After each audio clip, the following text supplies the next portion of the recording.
The CoinDesk Spotlight is brought to you by Nexo, the place to earn on Bitcoin, Ethereum, and more. All right, see this dance, the Renegade. If you're on TikTok, you should know. It was created by Julia Harmon, and now she's been immortalized as a hologram NFT that drops on the Juneteenth holiday in celebration of Black art.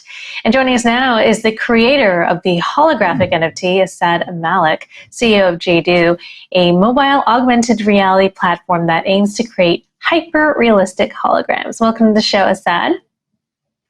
Thank you. Thank you for having me. Good to have you. All right. So it's interesting that you chose Julia Harmon for this project because there was a bit of controversy. She created this dance.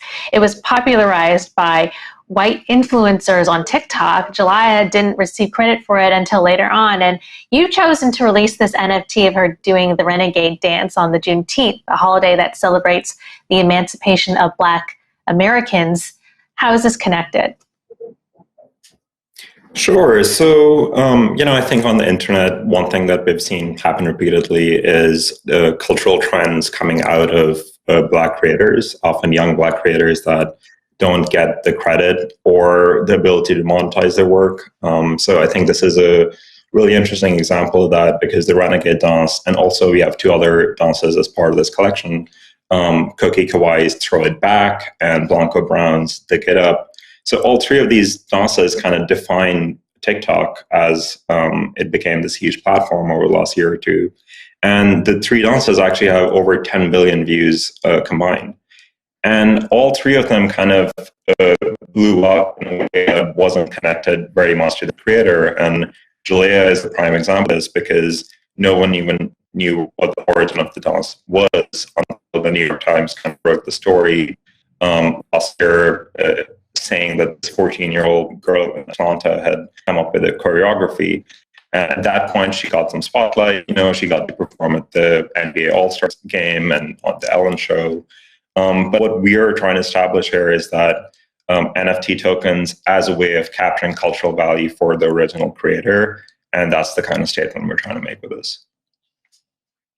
It's really interesting. So right now, this is kind of more of a symbolic thing, though, because you've basically chosen a handful of creators and you're, in a way of honoring their contribution. But this is a much larger problem, as you just said, on TikTok itself. I mean, part of it, just the nature of the medium, right? You have people creating dances, and then the dances kind of spread throughout TikTok, and then it's often very easy to lose track of who was the original creator. I mean, how do you address that larger problem? Do you see NFTs actually working to address that larger problem going forward? Yeah, absolutely. I think there are a lot of pieces to that.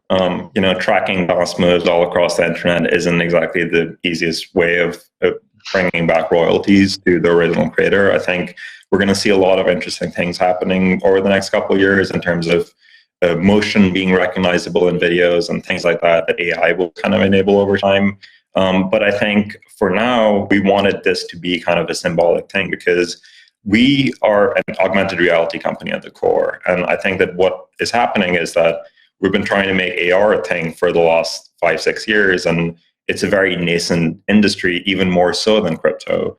And we are now entering crypto and seeing this convergence of this idea of the metaverse and how augmented reality can play a role utilizing NFTs and how that will make our platform more robust. And, holograms are basically these, what you see on the screen. We capture these with 106 cameras. So we actually reproduce the artist in complete 3D and have their performance as it was authentically captured. And we thought that it was a great idea to start off this idea of people being able to own certain performances and certain holograms with these three first holograms, because it's going to be a way of perpetually bringing these to these three artists.